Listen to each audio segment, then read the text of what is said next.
Anyway, the part of that sentence I like is minors at a bachelor party. I just picture like the Snow White, like I picture like the Snow White, like we dig, like just one. I just thought a bunch of people that are under 21 years old at a bachelor party. Oh, you thought.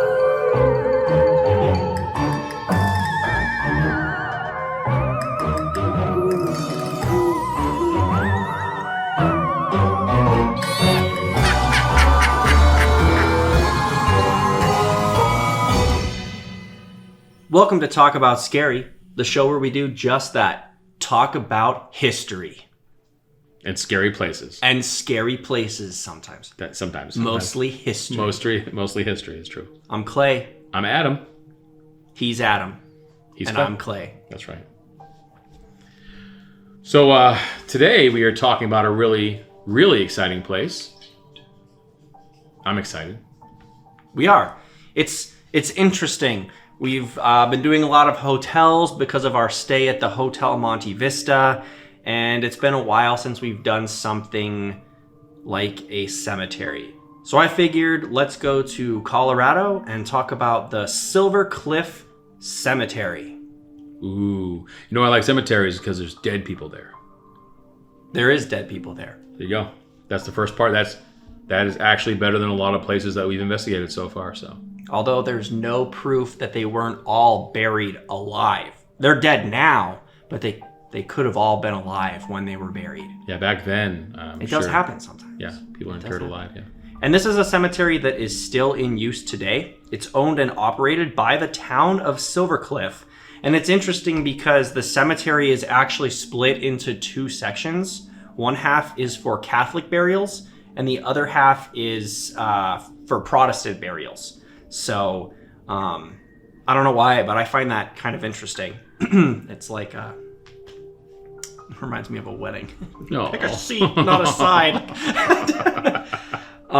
It was established in the early 1880s, and it's about 1 mile south of State Highway 96 on Mill Street. I know Adam likes to give locations. This is Talk About Locations. Talk about locations. It's important so these people can go and they can find these places on their own time. So if you live in Colorado and you want to go to Silver Cliff Cemetery, now you know where it is. And you can thank Clay for giving you the location. You're welcome. But don't disturb the grave site. Okay? Or if you do, go all out. Like there's no middle. Yeah. You either do it or you don't. Like the Joker from Batman 1 with Michael Keaton. Just all out. I guess. There's one big thing about this cemetery, though, that makes it haunted. Haunted. Brace yourselves. Is what's known as the lights, or specifically the blue lights of Silver Cliff. Now, this is interesting. This is something that we don't normally have on Talk About Scary, an actual reputable source that is taking photography and talking about it. And in August 1969, National Geographic magazine, volume 136, number 2, did a report on it. So they actually saw the lights, and if you get that magazine and look, those lights are featured in that magazine at that time. And National Geographic, they're no slouches. No, they know like one thing or two, maybe. Yeah, they know. They do. They're reputable. So. Reputation to the max. I don't know where you're actually going to find that volume anymore, but I'm sure you could probably get a back issue if you want to check it out, or you can probably Google it, see if you can find it on the Google. But yeah, there's definite sightings of these lights that seem to be dancing around the gravestones once in a while. They're also described as what looks to be like a blue lantern, or even white spheres. And they kind of like bounce on the headstones. Cool. Now I have a picture here, and it looks like some guy just flicked a bunch of water droplets onto his lens and took a picture. But I could be totally wrong. Which could happen, but there's an awful lot of pictures of it, and it seems to happen to a lot of people. So I don't know what you would do that for. There is kind of a scientific explanation as to what might be happening. We can get into that a little bit later. But right now, I'm going to dive into the legend. Because the sentence I'm about to say makes me giggle. The Legend of Silver Cliff Cemetery. A new movie by Overnight Pictures. On a dark night in 1882, after a bachelor party, 3 miners happened upon the cemetery. They discovered that all around them, blue and white lights were drifting freely, and so began years of curious visits from tourists and failed rationalization attempts from paranormal and scientific investigators alike. Anyway, the part of that sentence I like is minors at a bachelor party. I just picture like the Snow White, kids. like no, I picture like the Snow White, like we dig, like just. I just thought a bunch of people that are under 21 years old at a bachelor party. Oh, you thought minors? Minors. Yeah. See, I was picturing like they have the helmets with the lights on, and they're like, "All right, guys, we gotta go get drunk because Joseph's getting married tomorrow. What? Pickaxes, ding, ding, ding, ding." Which is probably exactly what happened. And then they go to this cemetery on the way home, and it's like a raid. Well, the funny thing, too, is after looking at a lot of pictures, because there is a lot of pictures of this cemetery, and one of the interesting things is there's no bushes or trees around. It's very flat land. There's really pretty mountains in the background, but they're, 50 miles, I don't know. They're way back there. Snow-capped and everything. But the grass kept short, and it doesn't look like there's anything, like, for miles. So I don't know what kind of bachelor party these guys were attending, like what they were doing. How did they just stumble, into the cemetery? Like it's just sometimes the legends behind these hauntings. They're groovy. That was a good one. I don't know if I would say groovy. But the lights. The lights. The lights are pretty amazing. So lots of pictures, guys. I would suggest you look online. But there's there seems to be people that are tried to discount them as different things. I would try to fall and upon those lines. So some people, some amateur scientists and the like, say that these are a normal phenomenon called wildfire, which normally appear in swamps and wet places. However, been in Colorado, there's no swamps in Colorado. It's a dry place. Unless there is. Yeah, not here though. There's not though. It's dry as hell. This is some high country up there. So I would say that's probably not what it is. But wildfire is pretty interesting stuff. Not like the stuff off of Game of Thrones. That stuff's not real, but this stuff could be real. And Game of Thrones is real. And then then you have St. Elmo's fire, which is the electricity that used to that accumulate on masts of ships, which people thought were spirits for a long time, and then they thought it was St. Elmo guiding them. But again, large orb of blue light glowing. So there's that. And of course, if you go in my bedroom and shut all the lights off, and Twitch gets in the bed, he'll have little orbs of sparks all around him. It's called static electricity. And this place is a dry place. So that could be it. Yeah, that's true. It could be your cat in the cemetery. It does usually happen on cloudy or misty days. So, I mean, it could be weather-based. Like if it's sunny out and it's not happening. If we're talking about like swampy weather. So if, I mean, it does get foggy here. I'm sure it gets foggy everywhere. But if this is exclusively happening on a day that's foggy or misty or overcast, I could attribute the weather being the main culprit behind the haunting blue lights of Silver Cliff Cemetery. It's true. Now, there's a skeptic. Her name was Karen. Of course it was. Stolznow. It's always Karen's. Karen Stolznow. She investigated the cemetery and wrote that there were several natural explanations for the colored lights, such as a receptor on the retina of the eye sensitive to the color blue, or the effect of phosphenes, which are brief flashes of light. What are they? Phosphenes? Brief. It's hard to say. Brief flashes of light perceived by the eye, sometimes induced by eye movements. Sometimes induced by eye movements.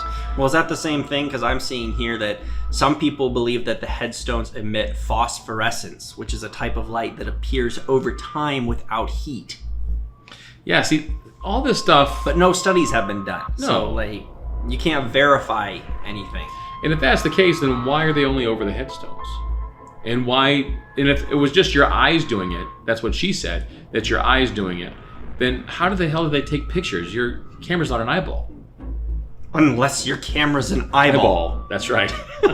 But it's not. Well, for over a century, the most popular idea was that these lights were the ghosts of people who were buried there. Now, I know you believe that's exactly what it is. Well, I feel like that's what everyone always says it is. But then these scientists come along and they're like, it's phosphorus faith for phosphorus faith. But why would it be only over phosphenes? Why isn't it just outside the cemetery? Like, is anyone like, oh, well, 1 mile down the street, you can see these lights too? Like, imagine for a second, like, I'm assuming the weather, the climate, like, everything is probably the same 100 feet outside of the cemetery. Sure. But it doesn't seem like these lights are coming from that. So either the headstones are really made with something that causes it. Appear to be made with different things. It seems like there's all sorts of different kinds of marble in there and everything. People tend to, like, follow the lights, too. Like, maybe they're trying to say something to them or show them something. Like, it doesn't appear like it's just like dust, like you might get in like a hotel hallway, where it's just quick, or you only see it on camera, or it's just there for a second. These lights, or will-o-wisps, if you will, tend to linger. There's actually a sign outside the cemetery too, warning people of to conduct themselves appropriately inside the cemetery. So this place has been visited a lot in history, and they ask them to show respect while they're there. So this isn't a one-off thing. This happens frequently, evidently, and there's just so much evidence of it. It says right here, too, that a lot of the headstones are made out of marble. Some are made out of iron, and there are a few that are actually made out of wood. So... Would you think, though, that any of those things would create lights? Adam made a funny. Oh, welcome back to Talk About Funny. All right. But would you actually think that any of those materials would cause the lights? I mean, iron maybe a little bit. But what would cause it? I could see this chick, reflective Stolz now surface. was pretty much just telling you have eye floaties. That's Karen. We don't listen to Karens. Yeah. Your eye floaties, which that's a real thing, and that could be happening, but to everybody that visits the cemetery. I got eye floaties right now. If you ask what it's doing, it's just moving away from wherever you're gonna look. That's all. Just floating around, being your best friend. But yeah, I don't think that's the case right there at all. And it doesn't seem to be any swampland around there, so probably not swamp gas, guys. But it's probably something else that you can that's scientifically proven. But thanks for National Geographic for actually taking a picture of it. I'll tell you that much. Well, and I will say too, I just want to add before we start to wrap this episode up, that there was an incident that occurred, because we haven't really talked about like why anything would be haunted. Yeah, it's a cemetery. There's dead people. Cool. That's the best reason. Cool story, have bro. Well, yeah, but you can't just assume that every cemetery is haunted. That would be like assuming every house is haunted. When I was a kid, my sister used to tell me to hold my breath when we went past cemeteries, because it wasn't in the car, because it's not nice to breathe when other people can't. So we'd try to hold our breaths the entire length of a cemetery. And cemeteries in New England, there's a lot of dead folks. But wouldn't it be rude then to have your heart beat when theirs can't? I don't know. I think she's trying to get me to die in the car. Well, next time you drive by, hold your breath and make your heart stop beating so that you can really appreciate the dead. But in 1885, there was an explosion at the Silver Cliff Bull Domingo mine, and it resulted in the death of 10 miners. Maybe 3 of those were the bachelor party bros. So they're making a rave inside the cemetery. Yeah. Boop, boop, boo. I was starting it up. I had to stop before we got carried away and just sang the rest of this episode. But pretty much all of the men who died in that explosion are buried at Silver Cliff Cemetery. So there is kind of an incident that occurred just outside the cemetery. And Catholics and Protestants dying together, mass hysteria. Mass hysteria. Neither of those two like each other. Well, and I thought it was interesting. It's probably not relevant necessarily, but while looking through the pictures, there is one that stands out while discussing the separation going on. Is central to this graveyard, smack dab right in the middle, there is a large standing white cross. And apparently it's a sight to behold when the moonlight hits it just right. But yeah, I mean, that could be it too. I don't know too much about cemetery and religions and like how normal it is to just be buried where you want and like maybe don't have the same thought as the person in the plot next to you. But I do think it's kind of interesting that it's like, just, you know, this side's Catholics, this side's Protestants, just it's separate. Yeah, I suppose so. I mean, maybe. Maybe. If we're incorrect, somebody please correct us, I suppose. Well, there it goes. You can actually see the. I mean, we can post one of the pictures if you'd like over on our Instagram page at Talk About Scary. That's totally fine. We could do that right now. And if you have any information about this cemetery at all, or have any pictures, please, feel free to share. We would love to see them. You can message us at Talk About Scary on Instagram. That would be fantastic. And Do it. Do it for us, please. We would love to. We would love to be proven wrong. A lot of people that visit the cemetery too also say that there's a tension in the air that isn't present at other cemeteries that they've walked through. And I will say that, a lot of the cemeteries that I've been in, I don't feel any tension. Usually it's almost like a calming sense that you get when you're in a cemetery. So that's interesting.